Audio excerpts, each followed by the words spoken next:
what are the things I need to face when I think about joining a community, not necessarily starting one. This is true for both.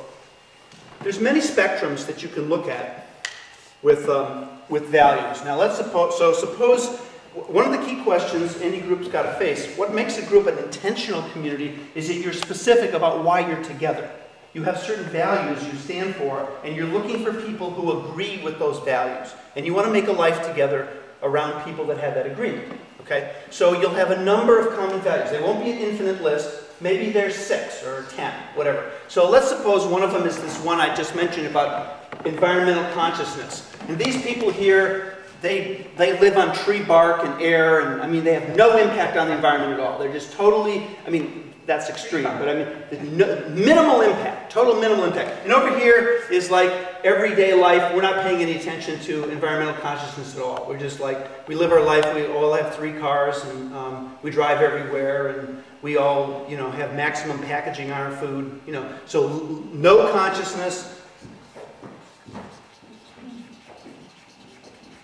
and extreme consciousness, whatever that means. Suppose you're looking at this as a continuum about environmental qualities. So you got this band. So let's suppose your community talks about it and you decide, well, you know where we are is we're here, somewhere on the spectrum.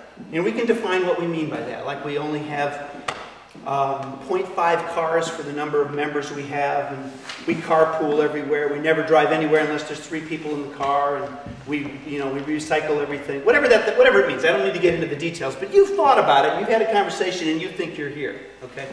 So one of the things that's important, first of all, is defining where you are, where you want to be. But there's another question that groups don't often really think about that's very important when you're talking about whether you're going to match up with people.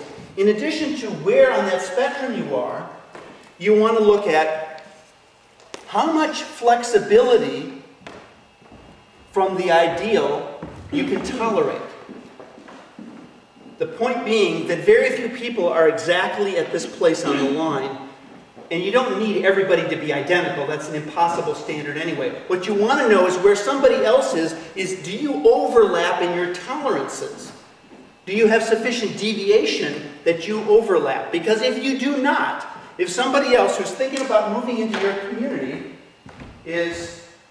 you may have 8 other values that you match up on, but they're over here, and their range is like this, you don't have an overlap.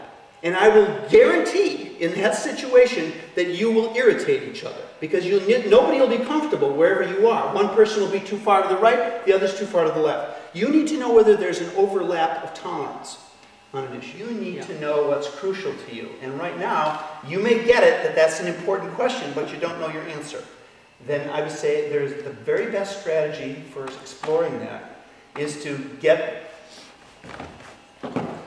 the directory, look who's out there, try to find the descriptions and the values that these groups stand for. Find a group near you that's doing something that's pretty close. You say, this sounds good to me. I'm drawn to this. I have a draw to this. Spend time there. Go visit them. Don't sell your house.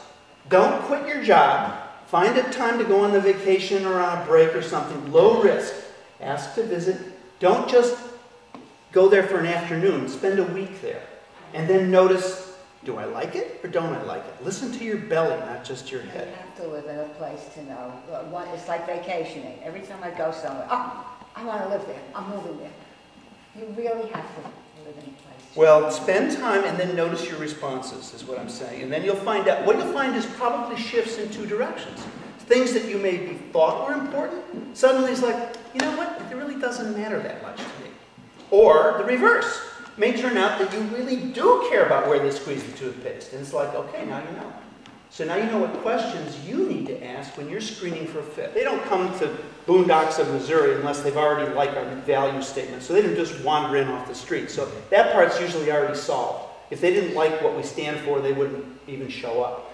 But what we screen for then, after they come, is mostly social skills, communication skills, the things you were mentioning. How well do they listen?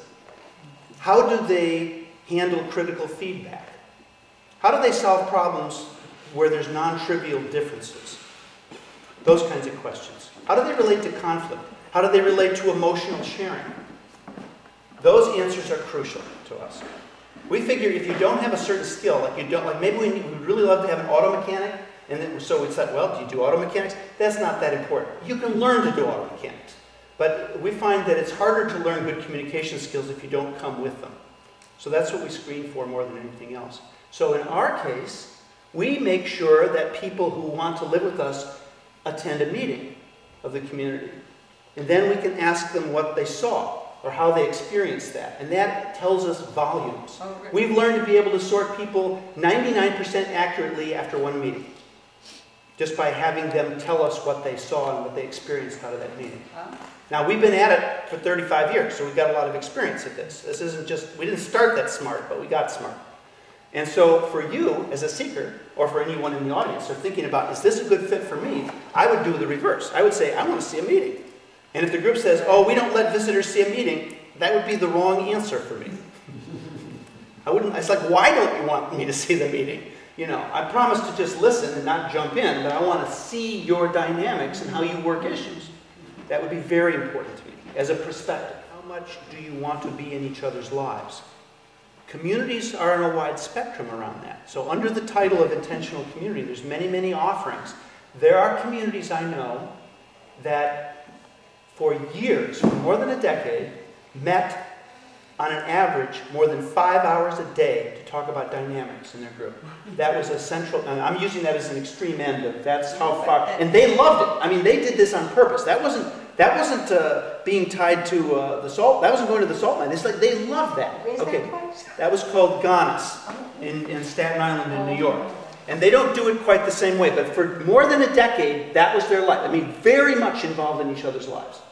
I know groups that have a potluck once a month, and they call that intentional community. Very loose-knit, very low volume of interaction. They share property taxes, they have some common roads and stuff, but people live their own lives, their own economy, they're kind of neighbors in a friendly neighborhood. And they call that intentional community. So I'm using those as two extremes. So they have very different answers to the question of how much am I in each other's lives.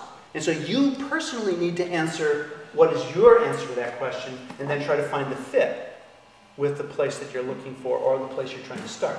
This is a very important question. A lot of groups forget to answer that. I know that some groups, that it's tragic in some ways. They get all involved in design and financing, and then they build the houses, you know, multi-million-dollar projects, and then for them people, oh good, now we eat dinner together every night. And then they go, whoa, I was thinking maybe once a week.